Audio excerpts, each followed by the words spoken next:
자, 오늘 읽은 본문의 말씀 풍족의 비결이란 제목으로 강해하도록 하겠습니다. 풍족의 비결. 오늘 말씀 24절부터 28절까지 5절을 이렇게 쭉 보면 모든 절 속에 드러나지는 않았지만 그러나 잠언을 통하여 하나님이 주시는 풍족함, 또 하나님을 경외하는 자가 누릴 수 있는 풍족함, 세상이 아무리 힘들고 고달퍼도 주님께서 정해 주신 이런 어떤 영적인 분량, 이거를 통해서 얻게 되는 이 풍족함, 이런 부분들을 보게 될 텐데, 여러분들의 그 한 절 한 절을 통해서 이러한 신앙의 삶, 이러한 인생의 삶을 삶으로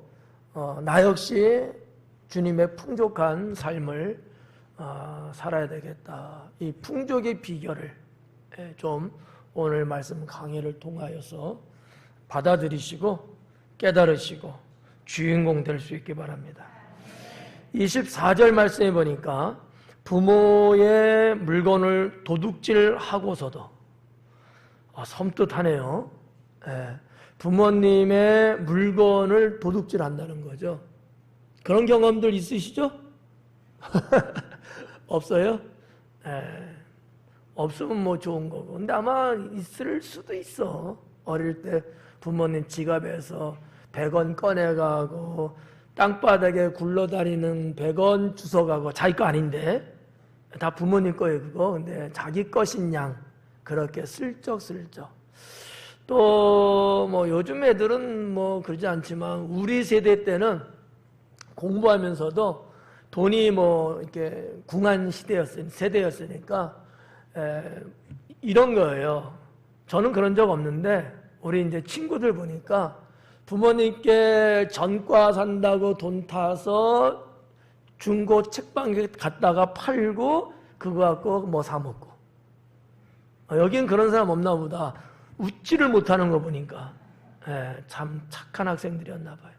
근데 저 윗동네는 그런 친구들 좀 있었어요. 또 사전, 영어 사전, 콘사이즈 이런 것들 산다고. 그 당시에 그 뭐 글쎄 한 돈 10,000원이 넘었날도 상당히 비싼 가격이었을 텐데 산지 3일 만에 중고팡에 갖다 팔고 돈 한 좀 받아갖고 친구들하고 군것질하고, 그렇게 영화 보러 극장 가지 말라고 선생님 말해도 굳이 극장에 가서 영화 보고 이런 친구들 있었거든요. 어떻게 보면 다 그런 것들이 도둑질에 해당될 수도 있다라는 거죠. 근데 아직까지도 그런 거 여러분 회개 안 하신 분들 있으시면 오늘을 기점으로 회개할 수 있기 바랍니다. 신중한 얘기예요. 제가 웃으면서 강해는 해드리지만 신앙에 있어서, 영적인 부분에 있어서는 그것이 아마 어떻게 보면 피부암으로 있는지도 몰라요. 그래서 모르는 건 몰라도 아는 것, 알았을 때는 잘못됐다라고 깨달았을 때는 깔끔하게 하나님 앞에 정산할 수 있는, 회개하고 용서받고 정결해질 수 있는 것도 상당히 신앙에 있어서는 중요합니다. 그래서 오늘 24절은 부모님의 물건에 손대는 문제예요. 뭐 지금까지 여러분 그렇게 살지 않았지만 앞으로도 그런 일은 없도록 할 수 있기 바랍니다. 여기 이제 말씀 보니까 도둑질이라는 단어를 썼어요. 상당히 유한 표현이죠. 부드러운 표현이에요. 표현이 약하다는 거죠. 원어에 보면은 그냥 단순한 도둑질보다는 좀 더 강한 단어, 강탈하다라는 단어를 쓰고 있었다라는 거죠. 이 해석 번역하신 분들이 좀 마음이 유하시고 좋으신 분들 같아요. 자극받을까봐 부드럽게 하지 않았을까. 액면 그대로 보면 부모님의 물건을 강탈했다는 얘기예요. 강탈이라는 얘기는 쉬운 말로 어떤 것에 해당되냐면 뺏었다는 얘기거든요. 부모님 것을 내가 뺏어버렸어요. 그냥 단순하게 이렇게 줍고 주머니에 있는 걸 이렇게 꺼낸 정도가 아니고요. 그거 안 돼. 그거 어디다 쓸 거요? 그랬는데 부모님을 후려치고 뺏어버린 거예요. 강제적으로 부모님 것을 내가 가졌다는 얘기거든요. 그러니까 상당히 심각한 내용이에요, 이건요. 이런 경우는 뭐 여러분 없을 텐데, 도둑질도 안 했다는데 뭐 강탈했겠어? 그럴 리는 없지. 이거는 정말 하나님 볼 때에 모세 율법의 계명으로 보면 돌로 쳐 죽여야 하는 정말 무서운 죄라는 거죠. 네. 여러분 십계명에도 무슨 계명이 5번째 나와요? 내 부모를 공경하라. 부모님을 공경하는 자녀가 부모님 물건에 손을 대고 그거 안 돼, 그거 딴 데 써야 돼, 그거 없으면 안 되지 이러는데도 불구하고 부모님을 두들겨 패면서까지 그거를 강탈해요?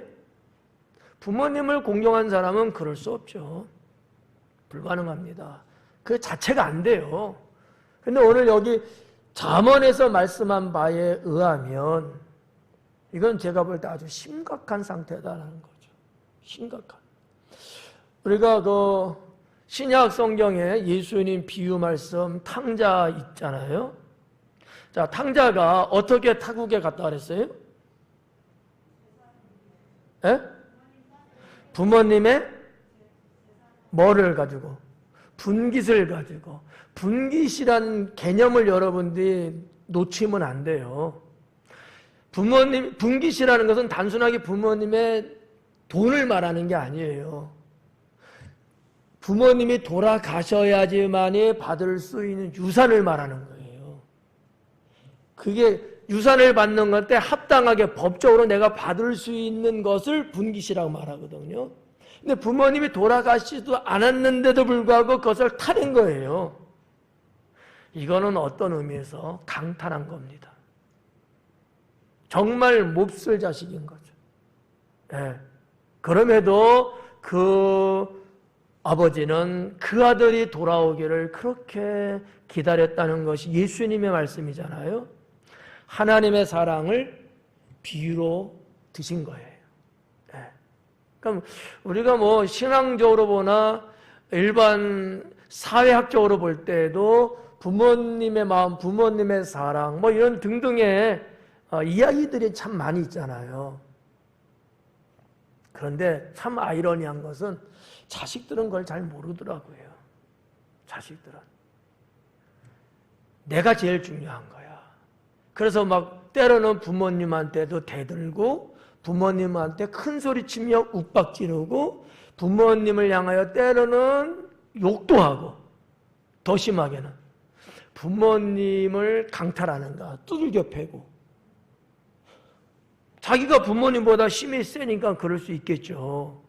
근데 자식이 돼서 부모님을 그렇게 한다는 것은 폐륜하죠. 폐륜하죠.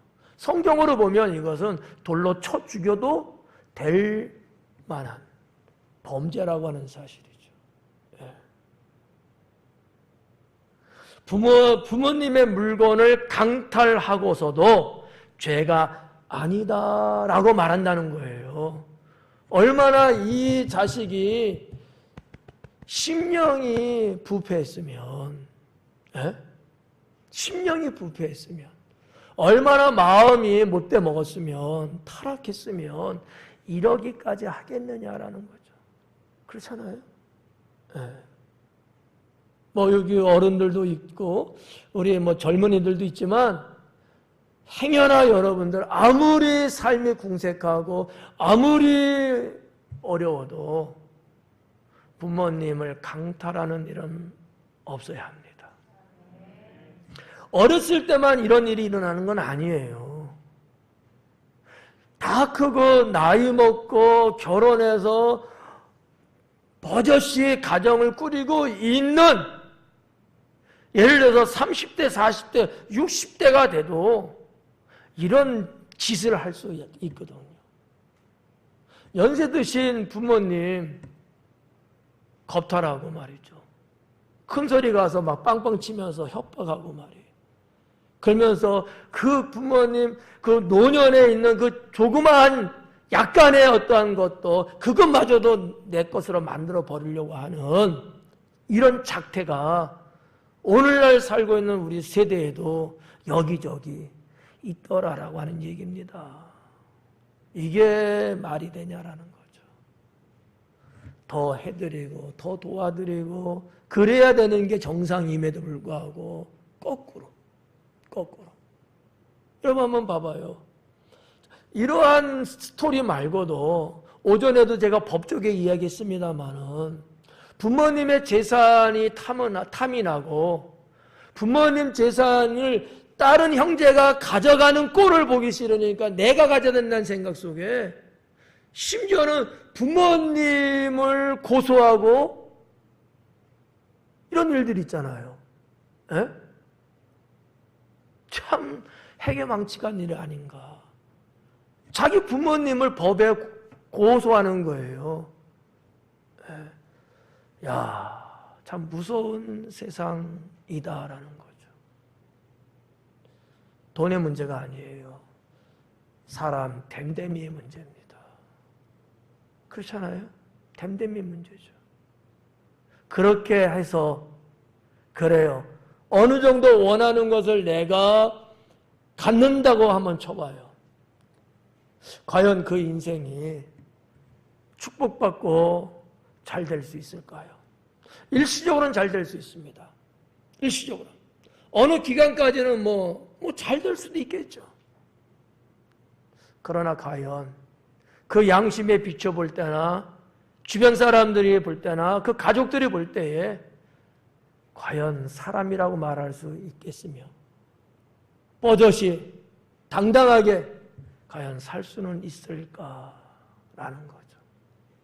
지금도 우리 대한민국의 대권주자로 나선 어느 후보 보면은 과거에 그와 같은 가족 간의 그런 문제가 있는데 계속해서 꼬리에 꼬리를 물면서 참 피곤해하고 있잖아요.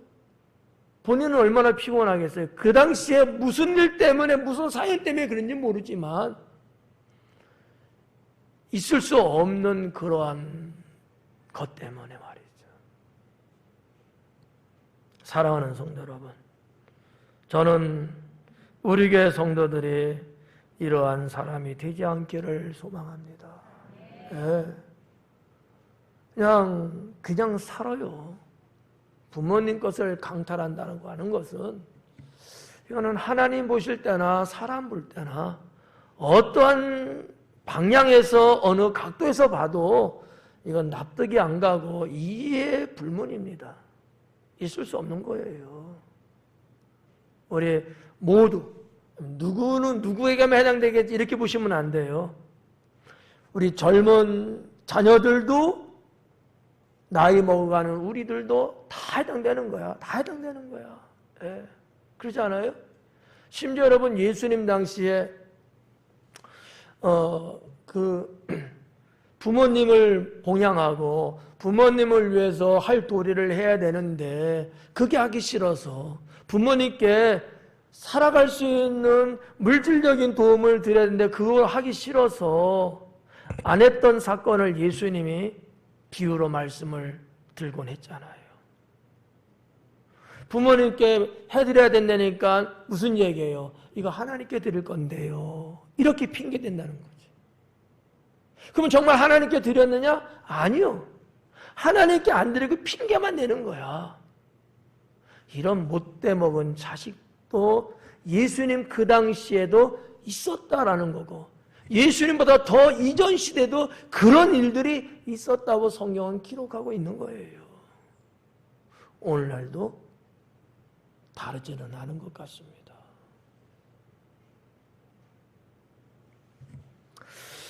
자, 죄가 아니다라고 하는 자는 멸망받게 하는 자의 동료다라는 거죠. 친구다라는 거예요. 멸망을 받게 하는 자의 친구다. 이게 섬뜩한 거예요, 사실은. 자, 멸망을 받게 하는 자는 과연 누굴까? 뭐 여러 가지로 해석할 수 있습니다. 나쁜 친구일 수도 있어요. 또 어떤 측면에선 사탄일 수도 있습니다. 그렇잖아요? 멸망을 받게 하는, 부정적인 의미에서 멸망을 받게 하는 그 자가 과연 누구겠느냐? 그건 사탄이 하는 일들이거든요. 사탄의 친구라는 얘기예요. 사탄하고 같은 동료라는 얘기야. 누가? 부모님의 물건을 강탈하는 자는 그렇다라는 얘기죠. 과연 그 자가 하나님 앞에 살 수 있을까요? 심판으로 멸망하게 되죠. 예. 우리 성경으로 보면은 단순하게 한 절로 구성되어 있습니다만 이 말씀을 좀 더 까집어보고 좀 더 파보면서 말씀을 들여다보면 이와 같이 섬찟하고 무서울 리만큼 정말 우리가 상상해서는 안 되는 그러한 말씀 아니겠느냐라는 거죠.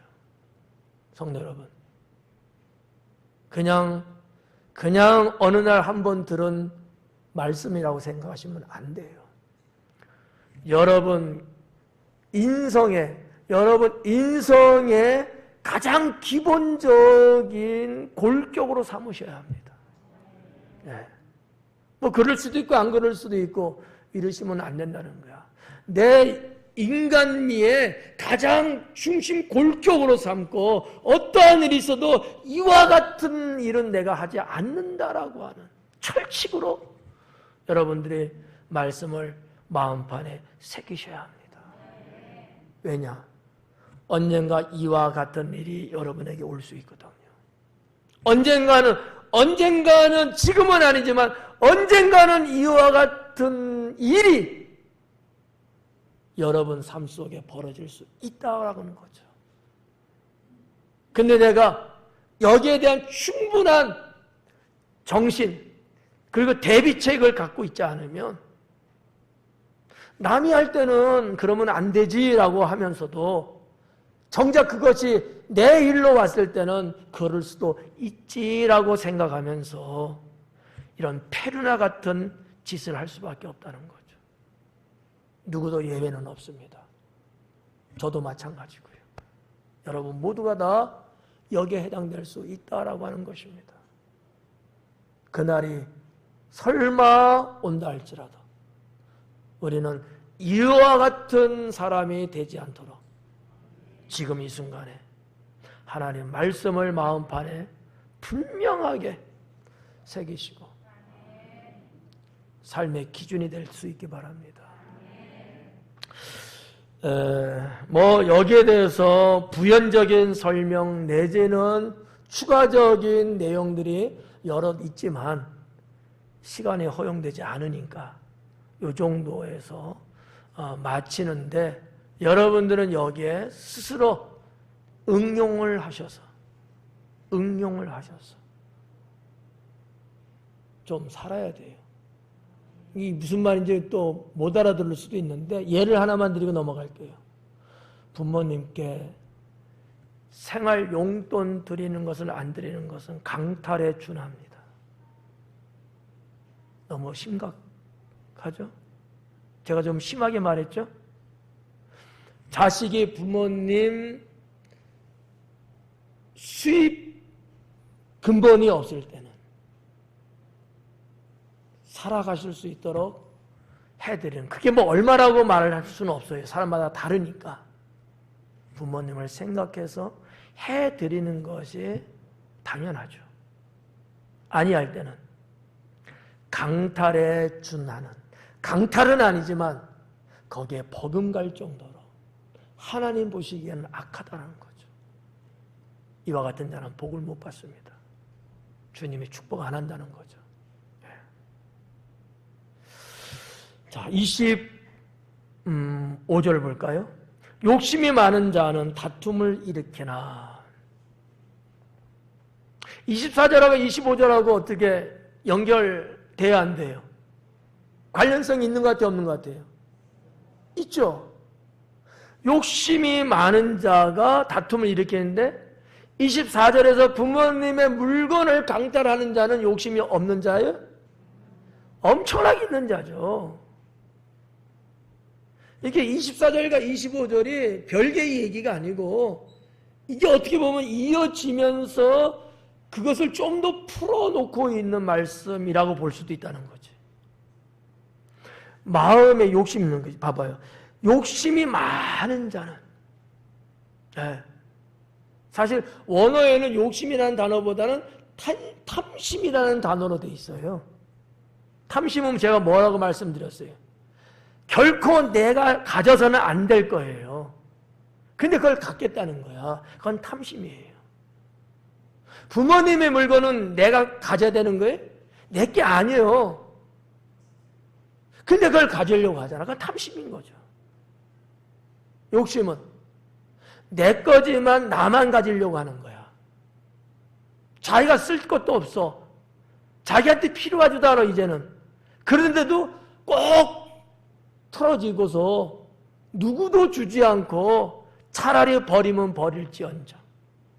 이건 욕심이에요. 탐심은 남의 거, 내게 아닌데 그것마저도 내가 갖고 싶은 거. 그건 탐심이죠. 이런 욕심이 많은 자는 다툼을 일으킨다. 세상이 다 그래요. 늘 우리가 보지만 왜 싸움이 나오고 왜 분쟁이 일어나고 왜 서로 시기 질투 속에서 지옥 같은 인생을 사느냐? 욕심이에요. 욕심. 멸망도 욕심에서 오고 죄의 근원도 욕심에서 오고 모든 게 다 욕심에서 오는 거거든. 적절하게 어떠한 적정 수준 속에서 가면은 무난한데 이게 과하다고 하는 욕심, 에? 이게 문제거든요. 여러분, 한 예를 들면 지금 교회 방학이라고 그랬잖아요. 좀 쉬시라는 거예요. 덥고 피곤하고 그럴 때니까. 그런데 쉬는 것도 어느 정도지 욕심내고서 쉬면은 좋은 거예요? 아닌 거예요. 일을 하는 것도 욕심을 너무 부리면 그것도 좋은 게 아니야. 매사에 모든 게 다 그래요. 맛있는 음식이지만 여러분 어때요? 맛있는 음식을 드시는 거야. 어느 선까지 드셔요? 눈에 보이는 데까지 다? 그러니까 안 되는 거야. 먹고 나서 소화제 찾잖아. 저는 이렇게 생각해요. 배가 부른다 느껴질 때는 숟가락을 놔라.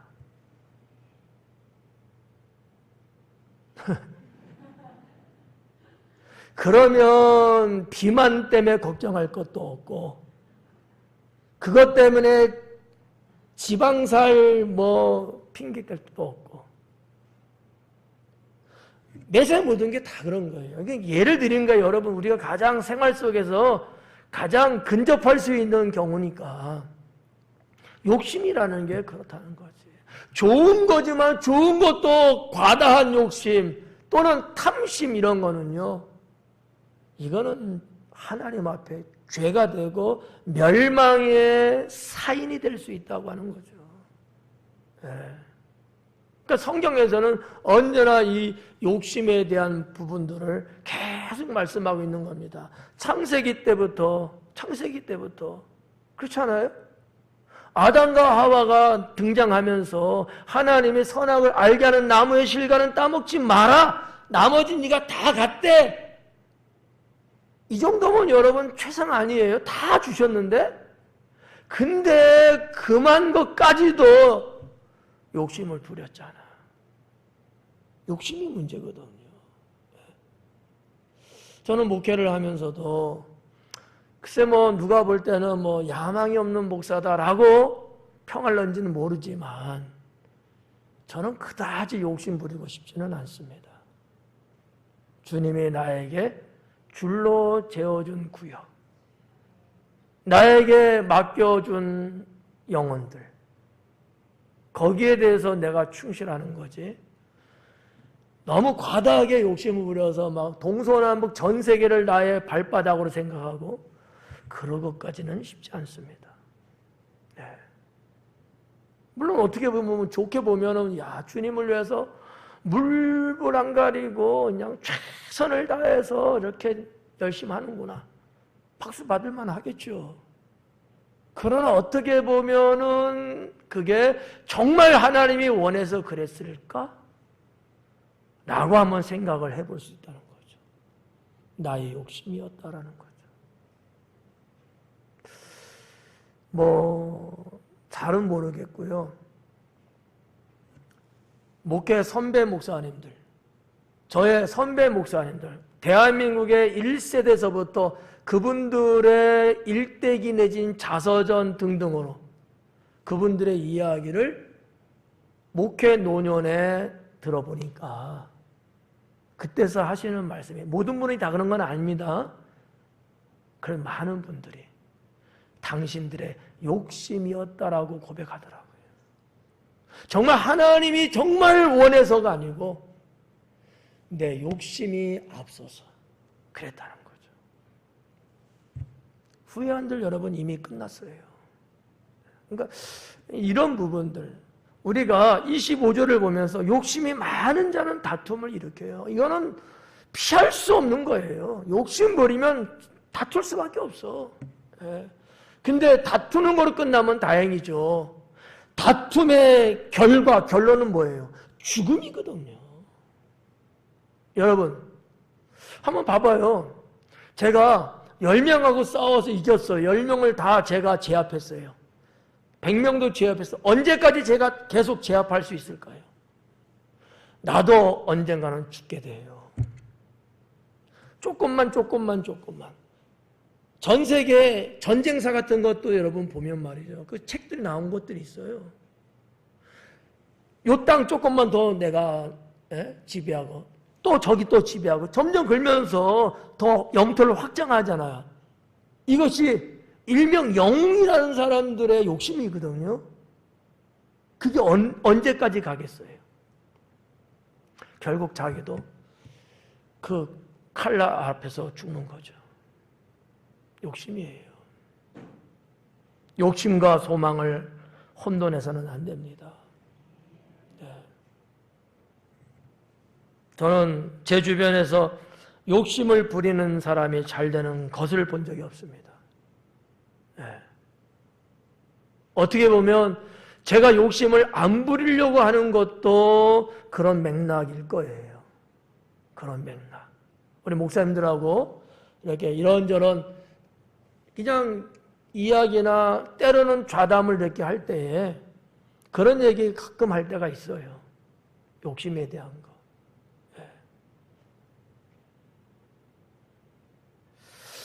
자, 욕심이 많은 자는 다툼을 일으키나 여호와를 의지하는 자는 풍족하게 되느니라. 여호와 하나님을 의지하는 자, 여호와 하나님을 신뢰하는 자는 풍족함을 얻는다는 거예요. 여러분, 그냥 이해하고 들으셔요. 제가 가끔씩 말씀드리지만 일하는 것도 욕심 부리지 마라. 그 욕심 부려서 영혼이 죽어요. 여러분 너무 일을 과다하게 하면은 육체의 인간은 피곤할 수밖에 없어요. 피곤이 쌓이면 병이 되는 거예요. 그렇지 않아요? 여러분 신앙생활 못합니다. 오전 예배 때 말씀드렸잖아. 좋은 건 아는데 너무 과다하게 욕심 부리면 안 돼요. 적정선이 있는 거예요, 다. 거기까지만 성실하게 가야 되는 거예요. 여러분이 하나님 아니잖아. 여러분 절대 안 죽어요?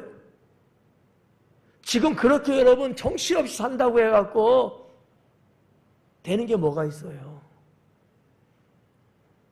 아닌 거야. 제가 인터넷 뉴스거리를 하나 보니까 어느 흑수저가 대한민국 최고의 부자가 됐다는 기사가 떴습니다. 제가 여기서는 공개 안 할게요. 인터넷 보면 나와 있어요. 뭐 길지 않은 시간에 그 정도 성공했다고 볼 수도 있겠습니다만, 그러나 그것이 무슨 의미가 있을까? 네. 저는 우리 크리스찬들에게 꼭 하고 싶은 말이 그거예요. 오늘 여기 성경에도 나옵니다마는 너무 여러분 뭐든지 욕심을 부리지 마라. 그게 나를 위해서 성공의 지름길이고 뭐 어쩌저쩌 다 수식어를 붙이려고 하지만 결국 그것 때문에 죽는다. 결국 그것 때문에 죽는다. 저도 지난날 지금보다 더 젊었을 때 정말 정신없이 살았어요. 정말 주님의 일밖에 모르고 살았어요. 하루에 3시간 이상을 자본 적이 없어. 미친 듯이 살았죠. 근데 어떻게 보면 물론 주님을 위해서 한다고 한 건 맞는데 어떻게 보면 또 나의 욕심이 거기에 있지 않았을까. 그로 인해서 내가 더 다른 쪽에서 주님을 위해서 할 수 있는 것들이 있었음에도 불구하고 못하지는 않았을까라는 생각도 지금 이 나이에 가끔씩 해봅니다. 예. 생각해봐요. 정말 3시간만 자면서 살 수 있어요? 전 분명히 3시간이라고 말을 했어요. 분명해요. 근데 때로는 낮 시간에요. 사람이 정신이 없는 사람이 돼요. 집중해야 될 일에 집중을 못할 때가 솔직하게 고백하면 있었다는 거죠.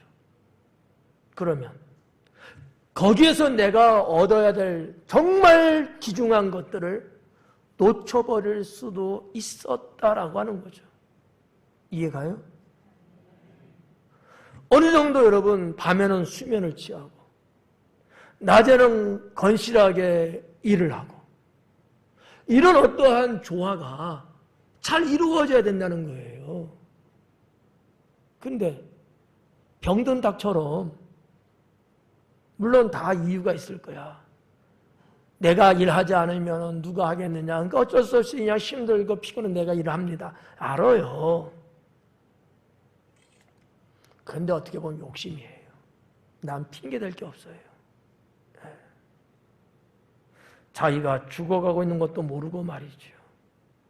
오늘 25절에서는 그거 말고 여호와를 신뢰하는 것이 오히려 더 풍족하게 할 수 있다라고 하는 거예요. 욕심을 많이 내갖고 아기 다툼하면서 죽어라 하고 그러는 것보다 여호와 하나님을 신뢰하고 하나님을 의지하고 하나님의 은혜 영역 안에서 내가 살아가는 것이 오히려 더 풍족해질 수 있다고 하는 거예요. 여러분 이걸 믿으셔야 돼요. 인생에 복을 주신 이가 누구십니까? 누구예요? 분명해요? 하나님이라고 말하는 사람이 욕심을 그렇게 부리면서 살아요? 이거는 하나님을 의지하지 않는 겁니다. 욕심이 많잖아. 왜 욕심이 많아? 하나님을 의지하지 않아서 욕심 많은 거예요. 나는 그렇게 봐요. 정말 하나님이 주관하시고 하나님이 복 주시고 하나님이 때를 따라 먹이시고 입히시는 게 분명하고 내가 그렇게 믿는 신앙이 있는 사람이라면 거기에 여러분 욕심 안 부린다는 거죠. 안 부려요.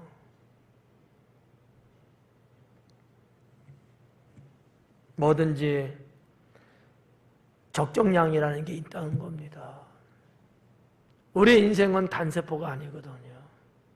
뭔가 하나만 하면서 인생을 사는 것 안단 말이에요. 수없이 많은 여러 가지 것들이 서로 얽히고 설키면서 서로 이런 것들이 공조하고 공유하면서 살아가는 것들이거든요. 어느 한쪽에 너무나 많은 욕심을 부리다 보면 상대적으로 다른 쪽은 횡하게 없는 경우가 허다하죠. 그래서 손실보는 경우들 왜 없겠어요? 너무너무 많죠. 그 한 케이스 중에 하나가 뭔지 아십니까? 21세기를 살아가는 현대인들의 부부의 직업이에요. 저는 그렇게 봐요. 부부가 다 직업을 갖고 그 현장에서 사는 거야. 무슨 문제가 생기겠어요? 자식들 여러분 제대로 돌보겠어요? 어린 자식들을? 누구 들으라고 하는 건 아니야. 저는 평소에 갖고 있는 생각이에요. 지금 당장은 그게 필요하고 좋다고 할 수 있지만 10년, 20년, 30년, 40년이 지난 다음에는 돌이킬 수 없는 패망이 올 수 있다는 거죠. 대부분 현대 사회 구조가 그렇게 되면서 여러분 다 아시잖아요. 인간의 인간과의 관계 속에서 모든 것들이 다 절단되고 말이야 차단되고요. 내가 죽이지 않으면 안 되는 이러한 구조적인 사회 구조 속에서 얼마나 여러분 힘들게 살아가고 있습니까? 뭔가 하나는 쟁취하는 것 같은데 뭔가 하나는 내줘야만이 하는 이게 현실이에요. 이게 현실이야. 물론 부모님들은 다 한결같이 이유가 있고 항변이 있어요. 젊었을 때 하나라도 더 벌어야 되고 그래야지 애들도 더 교육을 시키고 더 좋은 옷도 사입히고 맛있는 것도 먹이고 남들 부끄럽지 않게 내가 애들을 키울 수 있는 거 아니겠느냐. 그래야지만 집도 하나 장만하고 뭐 여러 가지 이유 있겠죠. 좋아요. 좋은데 얻는 게 있으면 잃는 게 있다는 거죠. 이거는 비켜갈 수가 없어요. 우리 주변을 둘러봐봐요. 21세기 우리가 살고 있는 이 세상을 한번 봐봐요. 얼마나 많은 젊은이들이 방황하고 있고 공허한 인생을 살고 있는가. 그 자식들이요 이제는 다 성장해서 30대 40대가 다 됐어요. 세상에 희망이 없습니다. 그래서 네. 그렇게 큰 자식들이 인격적인 면이나 여러 가지 면에서 어딘가 모르게 뭐라고 말하기는 좀 그렇지만 위험성을 내재하고 있지 않느냐라는 거죠. 그러한 부모님들이 돼갖고 또 그 자식들 또 그런 식으로 또 양육시켜 나갔을 때에 그 자녀들은 더 크게 손실, 데미지가 크다는 거죠. 이러면서 세상은 망하는 겁니다. 성도 여러분, 부탁합니다. 너무 욕심을 부리지 마세요. 네. 너무 욕심 부리지 마요. 오히려 하나님을 잘 믿으면서 주님께 구하고 주님이 주시는 복을 받으면서 여러분의 인생을 살아가는 게 중요하지 않겠습니까? 네. 저의 설교가 틀렸다고 생각되신다면 용서하십시오. 저는 근데 그게 맞다고 생각해요. 네. 26절의 말씀 보니까 자기의 마음을 믿는 자는 미련한 자요 그래요. 자기의 마음을 믿는 자는 미련한 자다. 이 미련하다라는 단어가 캐실이라는 단어로 되어 있는데 말이죠. 뭐 어리석다라는 단어도 포함되어 있고요. 어리석다. 미련하다도 당연히 있고요. 바보스럽다라는 의미도 담고 있는 단어가 캐실이에요. 네. 후캐실이라고 되어 있거든요. 캐실이라는 게 미련하다고 번역이 됐어요. 뭐가 미련하다는 거예요? 자기 마음을 믿는 게 미련하다는 거예요. 이게 하나님의 생각이십니다. 혹시 여러분들 중에서 자기 자신을 믿는 사람 계십니까? 여기서 지금 언급하고 있는 것은 하나님을 제껴놓고 자기를 믿는 것을 말하는 거예요. 그러니까 이 잠언을 통해서 지금 말씀하는 건 그거라는 것을 놓쳐서는 안 돼요. 뭐 껄핏하면 하나님보다 자기를 더 믿어. 하나님 말씀보다는 자기 생각을 더 믿어. 하나님이 보여주시는 것보다 자기의 경험을 더 믿어. 이게 다 뭐예요? 자기를 더 믿는 거야. 자기를 의지하고 자기를 믿는 자는 미련한 사람이라는 거예요. 역으로 말하면 뭐예요? 하나님 안 믿는 자라는 얘기거든요. 네. 물론 저도 나를 믿죠. 나를 믿죠. 그러나 이건 한계가 있는 거예요. 하나님 앞에서는 나는 안 믿어요. 저는. 하나님 앞에서의 나는 안 믿어요. 나는 하나님 믿죠. 내 계산이 이론적으로, 상식적으로, 경험적으로 맞지만 그러나 하나님이 아니라면 나는 그건 안 믿어요. 하나님 말씀을 믿는 거죠. 여러분, 저도 꽤 쓸만한 사람이에요. 나름대로 저도 좀 똑똑해요. 알 만큼 알거든요. 나도 나를 주장하고 싶고요. 여러분 말 아무리 말해도 나는 나를 믿어요. 근데 하나님하고 상대할 때는 나는 안 믿어요. 하나님을 믿는 거죠. 하나님은 틀림없거든요.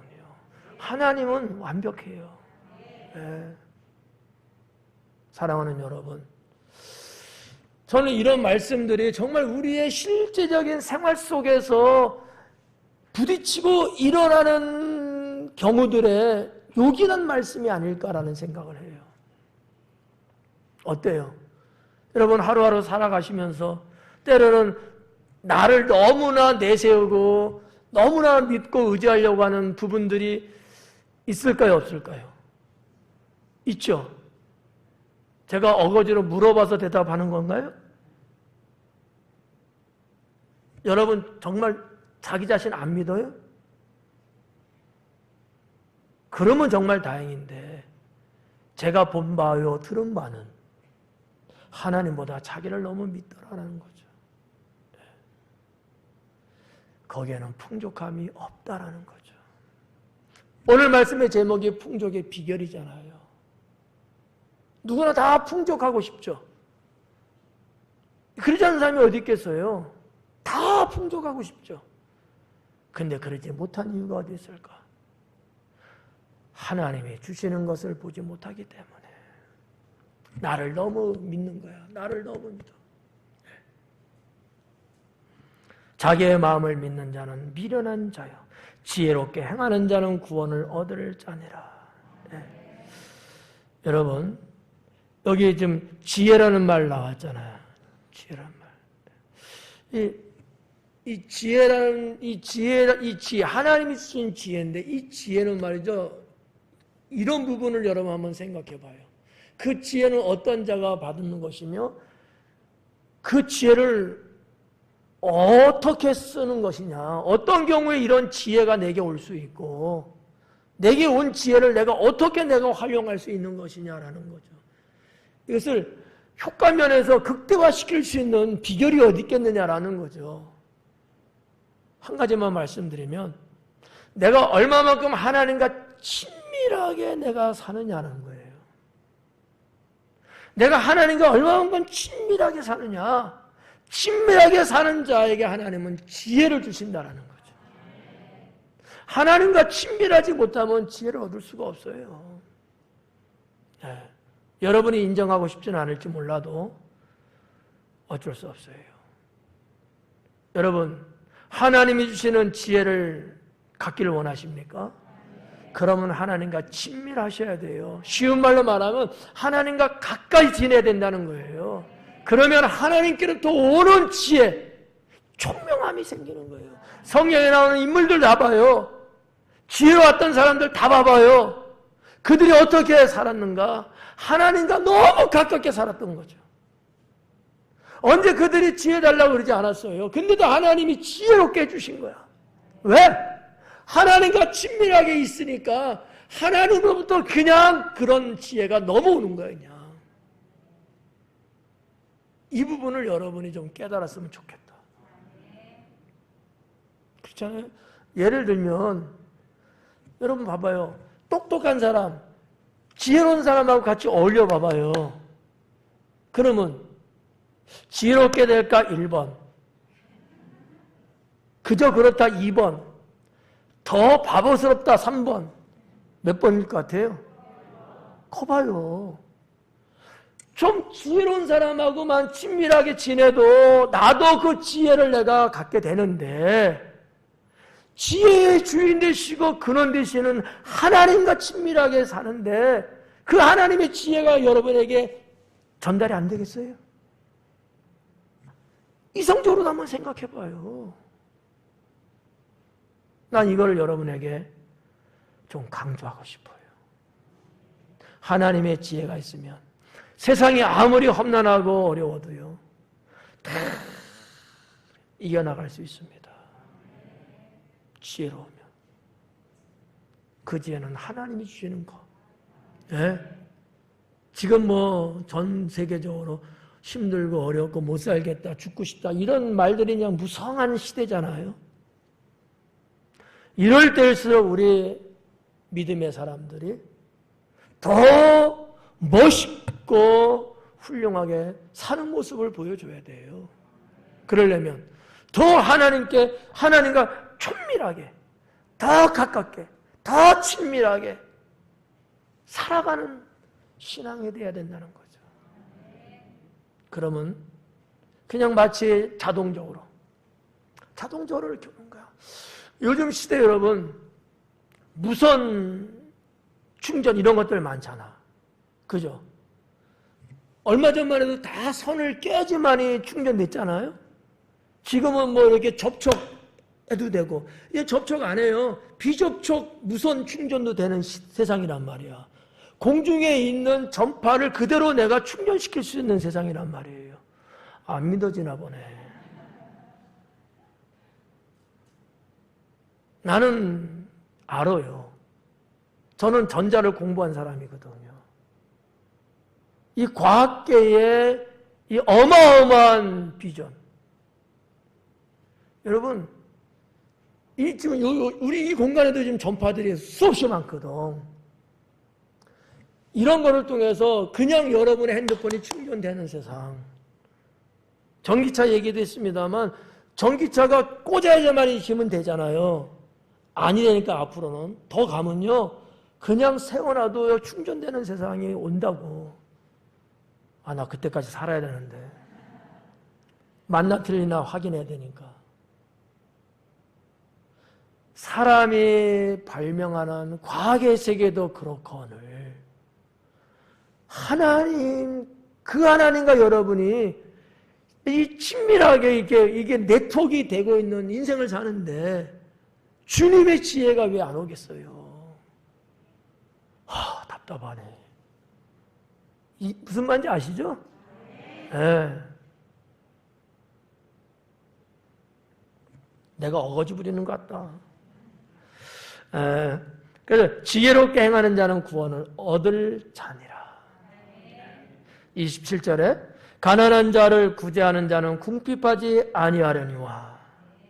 가난한 자를 구제하는 자는, 이 구제한다는 단어를 삽입을 시킨 것 같아요. 원어로 볼 때는 가난한 자에게 주는 자는 이렇게 돼 있거든요. 뭐 주는 거니까 구제하는 거죠. 근데 구제라는 단어가 영 떨떠름하고 싫은 분들도 있어요. 그 사람은 구제라는 단어를 보지 마시고 그냥 가난한 자에게 주는 자는 이렇게 봐도 그게 더 원어적이야. 근데 이제 사람들의 사회적인 구조로 볼 때 구제라는 단어를 많이 쓰는 거니까 학자들은 이렇게 아마 삽입을 한 것 아닐까 생각되는데, 자, 아무튼 똑같은 겁니다. 가난한 자를 구제하는 자는 궁핍하지 아니하려니와. 궁핍하지 않다는 거예요. 이거는 성경을 통해서 하나님이 계속해서 말씀하고 강조하는 거거든요. 가난한 자에게 구워주는 자, 가난한 자에게 주는 자는 나에게 주는 것이고 내가 갚으겠다. 이게 하나님의 말씀입니다. 가난한 자에게 여러분들이 이것저것 따지지 말고 그냥 어려워하니까, 없어서 하니까 그냥 여러분이 선한 마음, 주님의 마음을 갖고서 이렇게 주게 되면 이와 같은 자는요 풍족하게 살 수 있게 한다는 거예요. 예. 언제나 정말 그럴까? 언제나 목사님 나 살기도 힘들어요. 그러는 모습 같아. 여러분 꼭 많아서 다 쌓아놓고 있어서 그런 자가 여러분 주며 살지 않습니다. 신앙의 문제예요. 인성의 문제죠. 예. 정말 개미 같은 사람들, 자기도 힘들고 어렵고 없는데도 불구하고 더 어려운 사람을 돌아보고 그들에게 콩 한 쪽이라도 반 쪽이라도 주고 싶은 마음이 있어서 그러는 분들, 이런 분들 얼마나 여러분 아름답고, 그럴 수 있는 그분은 얼마나 그러면서 행복을 느끼겠습니까? 이건 안 해본 사람 몰라요. 예. 맨날 그냥 내 거 꼭 남 돌아보지도 않아. 그냥 옆에서 죽어가든 뭐가 되든 그냥 신경도 안 쓰고 말이죠. 자기밖에 몰라요. 나이가 없으면 난 죽는데 내가 10년 후에 할 것을 비축해야 되는 건데 막 이러면서 말이죠. 내일도 알 수 없는 사람이 무슨 10년 후의 일을 걱정하면서 지금 해야 될 것을 하지 않는다면 과연 하나님께서 귀히 여기시겠느냐라는 거죠. 가난한 자에게 주는 자, 그 자는 풍족해질 것이다. 여러분 하나님 말씀 믿으셔요? 그렇게 사셔야 돼요. 네, 그렇게 사셔야 합니다. 근데 그 뒤에 비교하는 말씀이 있어요. 그러나 못 본 채 하는 자에게는 저주가 크리라. 섬찟하죠. 못 본 채 하는 자, 가난한 자가 있는데 못 본 채 하는 거야. 원어에는 뭐라고 되어 있냐면요, 가난한 자가 있는데 눈을 거기에서 돌리는 자는 이렇게 되어 있거든요. 그러니까 못 본 채 하는 거지 뭐. 그죠? 아니, 뻔히 보고 있다가도요 가난하니까 눈 쓱 돌리는 거야. 못 본 채 하는 거지. 이러한 자는 저주가 많으니라 하는 거죠. 크다라고 번역됐는데 저주가 많다는 거예요. 그 감당 못합니다. 그 심판은. 예. 성도 여러분, 뭐 무리하게 할 필요는 없어요. 여러분이 신앙의 마음을 갖고 할 수 있는 선에서 내 주변에 어려운 분이 있다면 한 푼이든 두 푼이든 만 푼이든 여러분이 주님을 바라보고 산다면 하나님은 그것을 그 이상으로 갚아주셔요. 내 당대에 주님이 내 당대에 그런 물질의 복을 주시지 혹 않는다면 내 자식 때에라도 주시면 주십니다. 네. 나는 믿어요. 네, 믿습니다. 우리 사회가 그렇게 좀 오블리주의의 정신을 갖고 좀 사회적인 책임감을 좀 갖고 우리 성도들 간에도 여러분 이웃이나 가족들 간에도 이 오블리주 사상, 뭔가 사회적인 책임 이런 좀 의식을 좀 갖고 내가 조금이라도 좀 도와야 되겠다. 얼마나 좋을까. 그 뉴스 보니까 우리나라 배구 선수 김아무개 터키의 화재 때문에 엄청나게 지금 산불 나고 있대잖아요. 그래갖고 개미군단처럼 사람들이 나무 심어주기 운동을 하면서 조금씩 모금을 하고 있다는 거 아니겠어요? 그 기사를 혹시 봤다면 무슨 생각들 하셨습니까? 먼 나라 얘기지만 거리에 상관없이 누군가에게는 사랑하는 가족이고 부모고 자식일 텐데, 예? 6.25 때 여러분 터키에서 군대를 보내갖고 우리나라도 족화되지 않고 이렇게 지금 자유의 삶을 살고 있는 것 아니겠습니까? 예를 드린 거예요. 이러한 기사거리가, 이러한 이야기거리들이 우리가 사는 우리 삶의 현장 속에서 늘 오고 가고 한단 말이에요. 이럴 때 매번 할 수는 없지만 그래도 가끔씩 한 번만이라도 어렵고 가난한 자들을 외면하지 말고 십시일반에 마음을 가지면 좋겠다라는 거죠. 마지막 28절에 악인이 일어나면 사람이 숨고 그가 멸망하면 의인이 많아지느니라. 악인이 일어나면, 악인이 일었으면, 악인이 많아지면이에요. 악한 사람들이 여기저기 막 우죽순처럼 이렇게 많아지는 거야. 이러면 사람들은 숨어버린대요. 왜? 위험하니까. 위기를 느끼니까. 그렇다는 거죠. 근데 반대로 의인이, 그죠? 의인이 이렇게 좀 일어나면 얼마나 좋을까? 저는 여기에서 좀 사명감을 좀 느껴야 된다고 봐요. 우리 주변에 악인들이 많다고 했을 때 사람들은 숨잖아요. 거꾸로. 그러면 우리 크리스찬들이 의인 아니겠습니까? 의인들이 많이 일어난다면 사람들이 숨을까요? 아니죠. 힘을 내겠죠. 그런 의미에서 우리 크리스찬들이 너무 몸살이고 너무 누가 하겠지 이렇게 살면 안 되지 않느냐라는 거죠. 악을 저지할 수 있는, 적게는 말 한마디라도. 여러분이 혹시나 인터넷 기사를 보면은 아닌 것에 대해서는 클릭 한 번 정도는 눌러줄 줄도 아는, 읽고 끝내지 말고 글을 안 써도 좋아. 그냥 슬프다, 좋다, 어쩌다 그거 누르는 거 있잖아요. 그런 것들이 좋은 쪽으로 활성화만 된다면은 이 사회의 악한 모습과 악인들의 움직임은 훨씬 줄어들 거라고 저는 생각합니다. 너무 여러분 무관심하게 살면 안 돼요.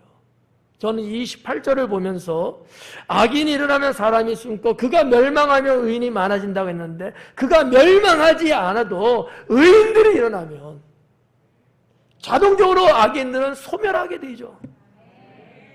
그러면 사람들은 자연스럽게 일어날 수 있는 거죠. 여러분, 낙원이라는 게 뭐야? 파라다이스가 뭐예요? 하나님 나라 회복이 뭡니까? 바로 그런 것 아니겠습니까?